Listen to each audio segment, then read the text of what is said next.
Hey everyone, and welcome back to week 4 of our 52-week Excel series. And I hope everyone's doing great. For this week, we're tackling a topic that trips up a lot of Excel users, and that is the dates and the times in Excel. Whether you're scheduling projects, tracking timesheets, or analyzing sales by day, or anything like Excel's date and time functions are essential to working smart. So in this video, I'll show you how dates and times actually work in Excel, how to enter and format them properly, and a few handy tricks to boost your productivity. So let's get into it. And as you can see on the screen, I have a sheet ready for you guys. And for this one, we're going to use just like we have been using in the same pattern for the auto sales. We are going to be using customer inquiry register, and it's going to be whenever if I am a sales consultant, if there is a customer inquiry and I've got a bunch of customer names here, all these dummy names and contact numbers and random vehicles they're been looking for. So in this case, we're just going to be seeing how you can enter dates, different types or different ways of entering dates, how you can accurately get Excel to do it for you instead of just messing up the format or doing something wrong. And also, as you're a sales consultant, you need some time, like when the customers are looking for to get this new vehicle, or if they want you to follow up in coming time, things like that. So if you're working in sales or any sort of follow-ups that you do, this is the right example for you guys. And even for the other ones, just feel free to comment your queries if you have any, and I can make sure that I will answer those as quickly as possible. Alrighty, so let's get into it. Now, a simple format that we have all seen how you can enter date or time in Excel is straightforward. We often type, I would say, January 1st. And then as soon as you move out of that cell, you will see the format here is changed. Now, let's do another trial. We will do Jan 1st, and I will do 2025, and that's gonna keep the format as it is. So it's hard to really understand how Excel is gonna take your date format or how you want your formats to be. But one quick way I can show you guys here, and really useful function that Excel already has for us, is you can simply go ahead, and if you want the date for today, you can simply go where you want the date in that specific cell and just hit equals and type today. So you'll see that today function and just hit enter, and that's where you get your date. Now let's say even with the function you're not getting your date as you want it. So that's the time when you want to format that, change the format of the date.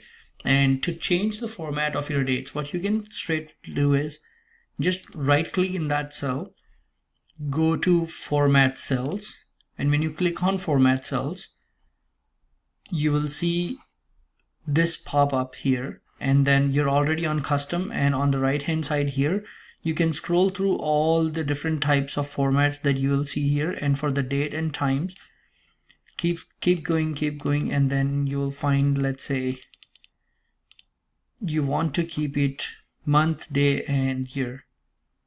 So what you can do is just hit select and go OK, and that's where your date is. Same if you have another example, let's say you want to capture date and the time as well.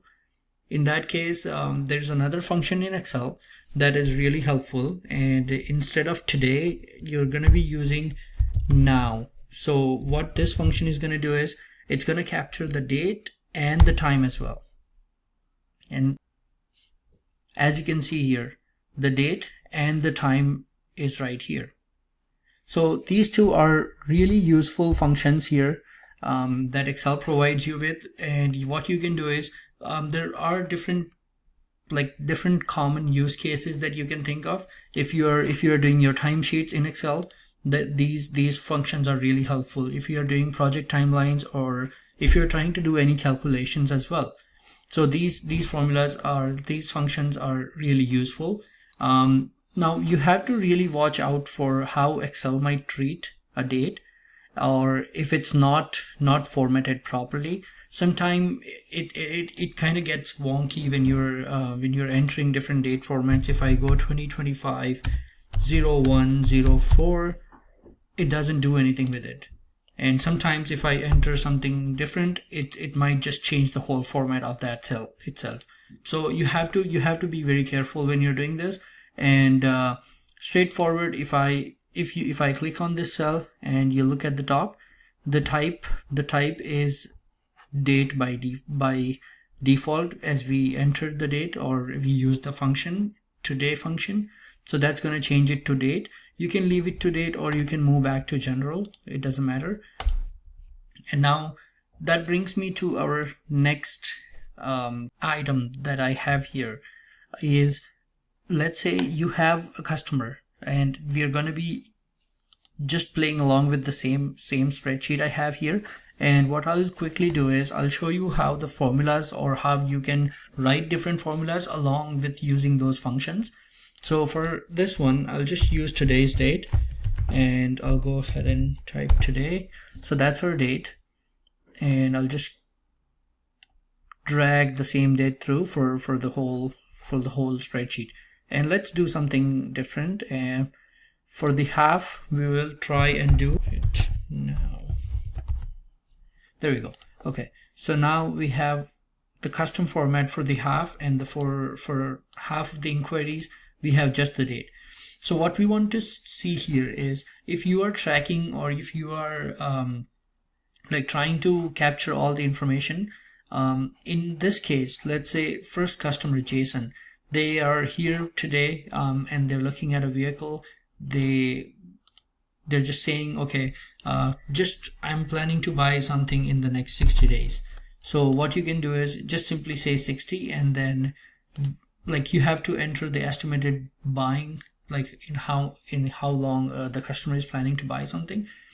And same for all the customers. So I can go here and I can do 90, or someone's even just browsing, or I would say I can just put 30. So in a month I can reach out and I can just say, okay, what's the plan, or things like that. So I'm just gonna add some random dates here, or random number of days, sorry.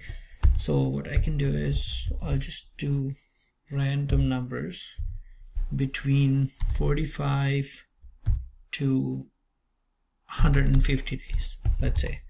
So, and I'll just drag and drop quickly. So we have the random number here.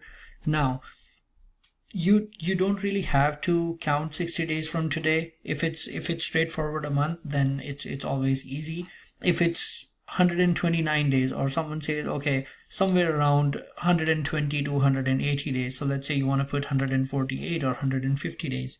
So in those cases, what you can quickly do is, for any of these day calculations, you can simply use the cell value, whatever is there, these functions. So you would simply do equals, so the date plus how many days they're looking for, and just hit enter.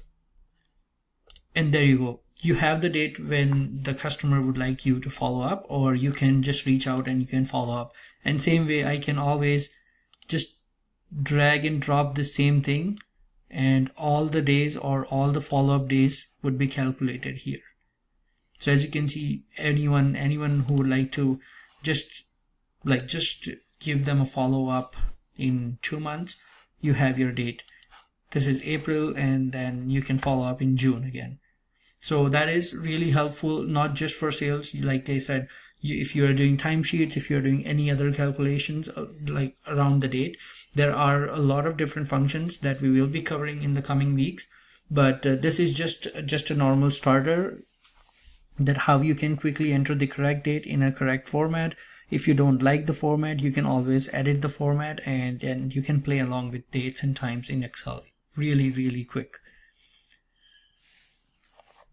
All right, so Thank you for tuning in to week 4 of our Excel Masterclass series. If this helped clarify you how to like work with dates and times in Excel, please go ahead and like, subscribe, and tap the notification bell so you're ready for week 5.